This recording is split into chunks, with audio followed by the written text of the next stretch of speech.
அனைவருக்கும் இனிய மாலை வணக்கம். டிஆர்பி சற்று முன்னர் கொடுத்திருக்கக்கூடிய ஒரு முக்கியமான அறிவிப்பு செய்தி தான் இந்த வீடியோவில் நம்ம பார்க்க இருக்கோம். சமீபத்தில் பிப்ரவரி 4ஆம் தேதி பிடி அசிஸ்டண்ட் மற்றும் பிஆர்டி இந்த பணியிடங்களுக்காக நடத்தப்பட்ட போட்டித் தேர்வினுடைய தற்காலிக விடை குறிப்பை அப்ஜெக்ஷன் ட்ராக்கரோட வெளியிட்டிருக்கிறாங்க.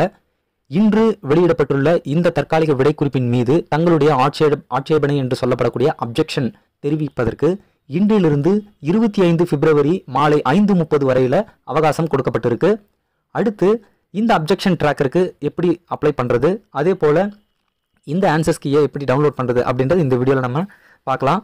டிஆர்பியினுடைய அஃபிஷியல் வெப்சைட்டில் ரைட் சைடில் பிளிங்க் ஆகிட்டு இருக்கக்கூடிய இந்த லிங்கை கிளிக் பண்ணிங்கன்னா புதுசாக ஒரு விண்டோ ஓப்பன் ஆகும். இந்த விண்டோவில் பார்த்தீங்கன்னா உங்களுக்கு தெளிவாக எல்லா விஷயங்களும் இங்கே லிங்காக கொடுக்கப்பட்டிருக்கு.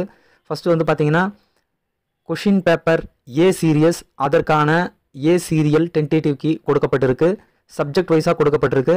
அதே போல் கீழே வந்து பார்த்தீங்கன்னா click here for objection tracker அப்படின்ற அந்த ஆப்ஷன் மூலமாக நீங்கள் கிளிக் பண்ணுறது மூலமாக உங்களுடைய யூசர் ஐடி பாஸ்வேர்டை யூஸ் பண்ணி உள்ளே லாகின் பண்ணி எந்த கேள்விகளுக்கு நீங்கள் அப்ஜெக்ஷன் தெரிவிக்கணுமோ அந்த கேள்விகளுக்கு நீங்கள் அப்ஜெக்ஷன் தெரிவிக்கலாம்.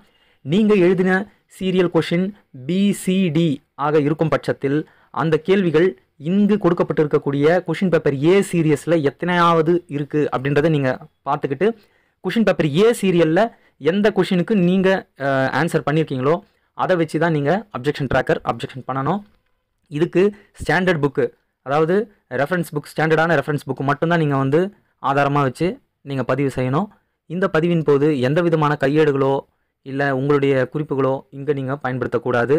அதே போல் மாற்றுத்திறனாளி போட்டித் தேர்வாளர்கள் 31 கேள்வியிலிருந்து 180வது கேள்வி வரையில் இருக்கக்கூடியதுக்கு மட்டும்தான் அவங்க அப்ஜெக்ஷன் பண்ணணும். ஏன்னா 1 முதல் 30 வரையில் உள்ள கேள்விகள் அவர்களுக்கு விதிவிலக்காக அளிக்கப்பட்டிருக்கு. ஆகவே அந்த கேள்விகளுக்கு அவர்கள் விண்ணப்பிக்கக்கூடாது.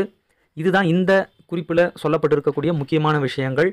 ஏதாவது இதில் சந்தேகம் உங்களுக்கு ஏற்பட்டதுன்னா டோல் ஃப்ரீ நம்பர்லேயே நீங்கள் கூப்பிட்டு கேட்கலாம். மேலும் விரிவான தகவல்களுக்கு நம்ம யூடியூப் சேனலோட இணைந்திருங்க. நன்றி.